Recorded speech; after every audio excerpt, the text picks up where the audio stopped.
the part that gets me, sitting up there in that press box, watching this unfold, unravel all day yesterday, is what more exactly do they need to see? Good morning. Good Monday morning from Houston. I'm Dejan Kovacevic of DK Pittsburgh Sports, and this is Daily Shot of Steelers. It comes your way bright and early every weekday if you're into hockey and or baseball. I also offer daily shots of Penguins and Pirates in the same place that you found this. Texans 30, Steelers 6. Going over what happened, that's for them. You don't want to do that. I don't want to do that. However, if you start to think about solutions, actually, I started doing that around midway through the second quarter when I saw where this thing was heading. If you try to keep like some sort of upbeat outlook, how can this be fixed? How can this be immediately addressed? How can it be addressed so that they recover in time for Baltimore and the bye week? And I couldn't do it. I couldn't do it. I backed right off. In fact, I wanted nothing to do with it. Because if I've reached any stage at all of analyzing these Steelers, it's this. You got to start thinking about the longer term here. You got to start thinking about what's really wrong. Not what went wrong here against the Texans. Not what went wrong against the 49ers, and not all of the stuff that they were able to successfully hide that went wrong against the Browns and the Raiders either. You've got to stop, how do I put this, falling for this head coach's view that everything only exists within a given Sunday, that there are no broader trends, that there are no broader patterns, that there's no such thing as the Steelers not having won a playoff game in forever. Doesn't exist in his world. It's all about right now, or next Sunday, or the Sunday before, and that's it. And I feel like that has taken a stranglehold on this franchise because nobody, including and chiefly Art Rooney II, sees anything else being wrong, at least not to my knowledge, other than what just happened. And that's not okay. So the press conference afterward, it was a few questions, a few answers from the head coach. He avoided some stuff. He avoided something I asked about the offense. All of that's to be expected. This wasn't.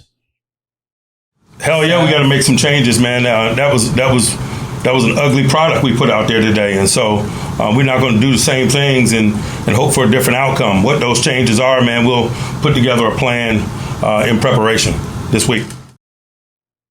Sounded pretty sincere, right?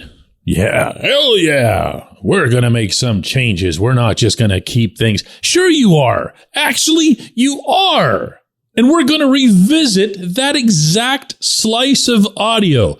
Mark this down, my friends. We're going to revisit it on Friday's episode, when we will have the entire list of changes that have occurred. And no, those changes can't include Mitch Trubisky replacing Kenny Pickett because Kenny got hurt. They can't include bringing Zach Gentry back if that happens because Pat Freiermuth got hurt. You know where that list needs to go, right? You know where it needs to be started. And that's not going to happen. This offensive coordinator, I'm sorry, if it's tough for you to keep hearing about Matt Canada, I mean, consider how tough it is to have to watch his offense. And I'm talking about from your standpoint, not mine. Do you enjoy that? Do you think that that's just something that we should just gloss over, meaning me and you? No, you got to keep pounding this. What are they doing by keeping this guy on board? Never mind the stuff that went wrong for the visitors here. Look at what the home team did. You want to get really ticked off? Look at what the Texans did. Look at their offense on the very first drive when they knew TJ Watt and Alex Highsmith were going to be coming after all those practice squad dudes they had on the offensive line. And you know what they did? TJ and Alex pinned their ears back and they came after CJ Stroud and they were going to bring... Oh, wait a second. Where'd the ball go? And CJ just dumps the ball right into an open area there where there might normally be either inside linebackers or safeties closer to the line or nickelbacks, dimebacks. Nothing. There was nothing there. There was nothing there. And you know what the Texans did? They capitalized on it. They adjusted. They worked all week on a scheme that was going to beat the Steelers doing what everyone knew they were going to do. Go ahead. Rewind it. Click the video. Watch what Houston did on that first drive. With a bunch of, well, not a bunch of, CJ Stroud's a really good quarterback. The rest of that offense doesn't excite anybody. But it works because they've got schematics. They've got strategy. They've got smart people running both their offense and their defense, in addition to a smart head coach in DeMarco Ryans. And that's the value of having those guys. That's the value of having people who can move the chess pieces in this sport that is more scripted from a team standpoint than any other. They can do that. The Steelers come out and they look like circus clowns. They're running into each other. They're falling down. They're misfiring all over the place. And their quarterback gets hurt on a 4th and 1, on which they tried to pass for some insane reason. Why? Why? When the running back was finally getting going. That's what you've got. That's what you've got, Pittsburgh. That's my reasoning for this broken record and my reasoning to not apologize for that. I asked Mason Cole, listen to this, okay? Listen to what he said carefully. I asked him, just in general, why this offense was able to get the running game going early in the second half when it couldn't before. Mason, when you guys come out in the second half the way you did and Najee has those big runs, instead of looking at the stuff that doesn't work, what was it that did work? What can you guys be doing to get to that point? Yeah, I think there's times where we run the ball really well, and then one bad or negative run will scare us away from it, and we're behind the chains, and we're trying to catch up, and you get in bad situations. So we just have to be more consistent across the board. We're just not good enough consistently, and it's killing us right now. Did you hear that? Did you hear that? That, my friends, is a shot at the coordinator. Those are the kinds of things that are usually off the record. They're not going to be off the record much anymore. They're going to have to take action. When we come back, J1Q.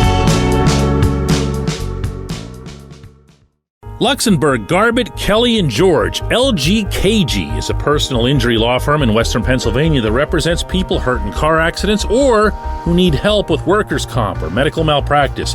When the attorneys at LGKG make you a promise, they keep it. They've been keeping promises in our region for over 80 years. LGKG's been AV rated, the highest rating a law firm can receive, and they've been designated super lawyers. That's actually a thing for over 15 years. It's a rare combination. LGKG has offices in Cranberry, Newcastle, Beaver Falls, Butler, and Elwood City. Learn more about them by visiting lgkg.com or by calling 888-842-5454. LGKG.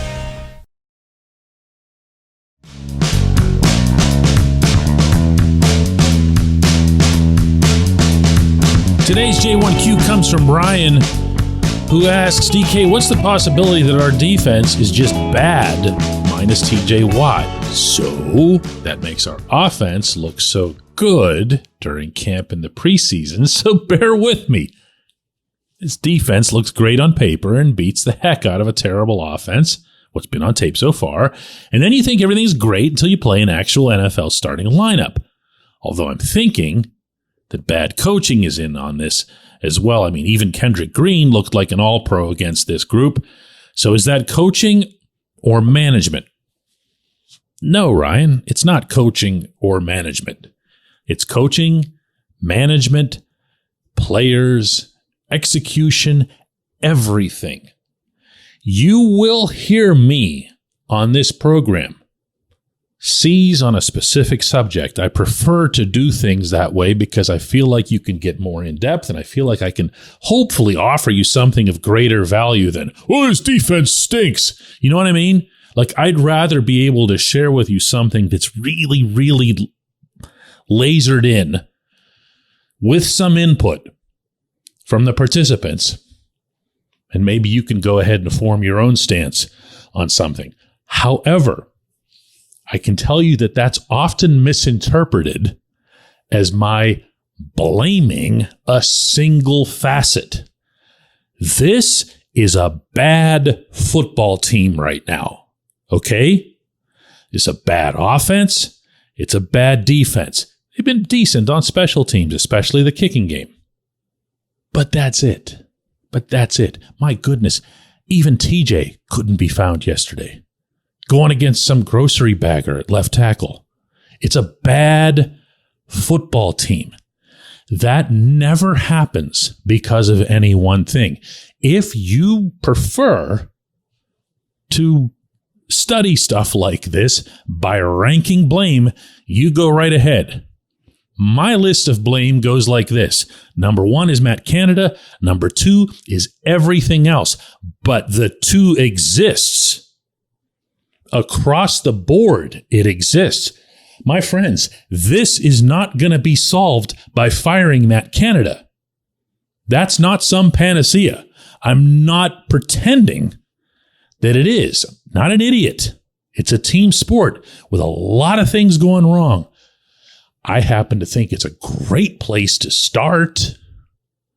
I happen to think that a new coordinator could make a lot of different players feel better about themselves and in turn perform better and in turn make the collective better. And maybe you could get some sort of accumulation going, like a snowball downhill effect, like a little bit like what we saw in the second half of 2022. Which incidentally was partly to Canada's credit. This can't go on. This is not a tenable situation. This is not one of those where the head coach is going to be able to stick it in everybody's faces in 2 or 3 weeks and say, oh, and you guys were all down on da-da-da-da. No, this isn't going to change. He's not going to become creative. He's not going to come up with plans that look anything at all like what the Texans did. Going across the middle with screen passes? Who does this? When have you seen that before? On any kind of consistent basis. It was beautiful to watch, unless you were one of the Steelers, the whole way down the field. Now, of course, Terrell Lawson and everybody else did have to adjust and did. You didn't exactly see the Texans run away with things by utilizing that formation, but they blew up the Steelers' initial base plan for the game. And the Steelers had nothing comparable to offer in return. I appreciate the question. I appreciate everybody listening to Daily Shot of Steelers. Going to be a bumpy ride here, guys. It is. Let's do it again tomorrow.